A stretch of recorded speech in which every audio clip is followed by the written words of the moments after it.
গুৰেশ্বৰ থানা অন্তৰ্গত মিলন নগৰত চুৰি কাৰ্যৰ সৈতে জড়িত সন্দেহত এজনক আটক স্থানীয় ৰাইজৰ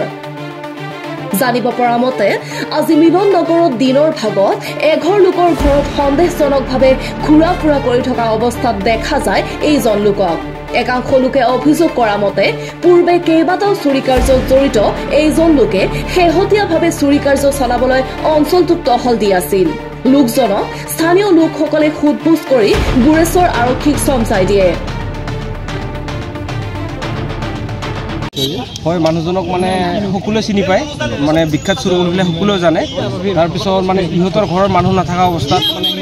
মানুহজনে ইপিনে সিপিনে চাই ফুৰিছিলে মানে ঘৰৰ ভিতৰত সোমাবলৈ বিচাৰিছিলে তাৰ পিছত যোৱাকালি ৰাতি আৰু ইপিনে আমাৰ ঘৰৰ ওচৰত মানে তেখেতে আহিছিল বুলি গম পাইছোঁ এইখিনিয়ে মোৰ কি কি চুৰ কৰিছে মানে চুৰ বুলি কোনো কিবা নাই সকলো বস্তুৱে চুৰ কৰে কাঁহী বাতিৰ পৰা আদি কৰি গোটেই আৰু মানে বিপুল কলিতা বুলি শুনিছোঁ গুৰমত ঘৰ বুলি শুনিছোঁ আজি কি চুৰ কৰিব আজি মানে ইহঁতৰ ঘৰ মানুহ নাই যিহেতু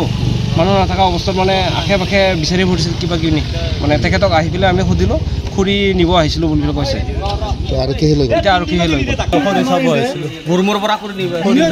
ৰুমৰ ভিতৰত সোমাইছিলোঁ খৰি চাব আহিছিলোঁ মই ইয়াত চেনাবিলাক দেখিছিলোঁ দেখি পেলাই তাৰে পিছত মই ইয়াতে পেন্দি আহি পেলাই ইয়াত খৰি তেল সোমাইছিলোঁ ঘৰৰ ভিতৰত কি সোমাব লাগে ভিতৰত সোমোৱা ৰুমৰ পৰা এতিয়া আহাৰ কি অৰ্থ আছে ভিতৰত মই বাউণ্ডাৰীত সোমাইছিলোঁ তাৰ পৰা মই খৰিডালত ভৰিখন দিছোঁ এই তেল খৰিত দি পেলাই মই তাৰ ভিতৰে ওলাই যাওঁতে ভাইটিটোক দেখা পাইছোঁ লোকজন গুৰমৌ গাঁৱৰ বিপুল কলিতা বুলি জানিব পৰা গৈছে